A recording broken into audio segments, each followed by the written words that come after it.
So hey everyone, তোমরা সবাই কেমন আছো? আমি তো খুবই ভালো আছি। তো সকাল সকাল উঠে বেরিয়ে পড়েছি রাস্তায়।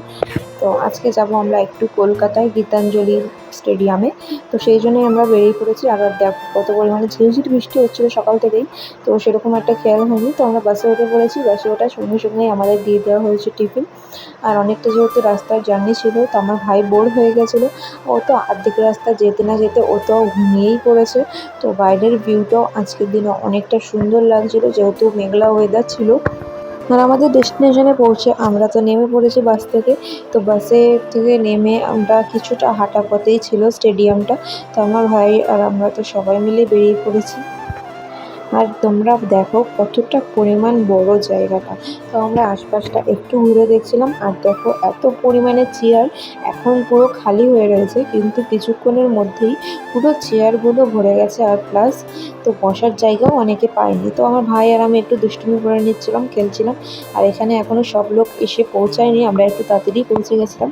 তাই আশপাশটা একটু দেখছিলাম আর ফটো তুলে নিলাম। আর তারপরেই আমাদের স্যার আমাদের জন্য নিয়ে এসছে লিট্টি। তো দেখো এখনো পর্যন্ত ওখানে সবাই এখনো পিটি করছে, তাই আমি আমার পায়ের ওপর পা তুলে বসে রয়েছি। আর সেই সুখ আমার কোনো সময় সহ্য হলো না, তাই জন্য বৃষ্টিও চলে এসছে। তাই সবাই ছাতা মাথায় দিয়ে আমরা বসেছিলাম। আর আরসিএম এর এই বইটা পড়ে নিলাম একটু। 25 বছর যেহেতু আজকে কমপ্লিট হয়েছে, তাই রূপাঞ্চল ইয়াত্রাতে আমরা গেছিলাম। দেখো এত বড় বিল্ডিংয়ের সামনে আমাদের মিটিংটা বসেছিল, ওখানে শো হচ্ছিল। প্রায় আমরা 12টার দিকে বসেছি আর উঠেছি হয়তো 4:30 নাগাদ। তো এই কাকগুলোকে দেখে আমার ভাই তো ভাবছিল যে ওগুলোও ড্রোন।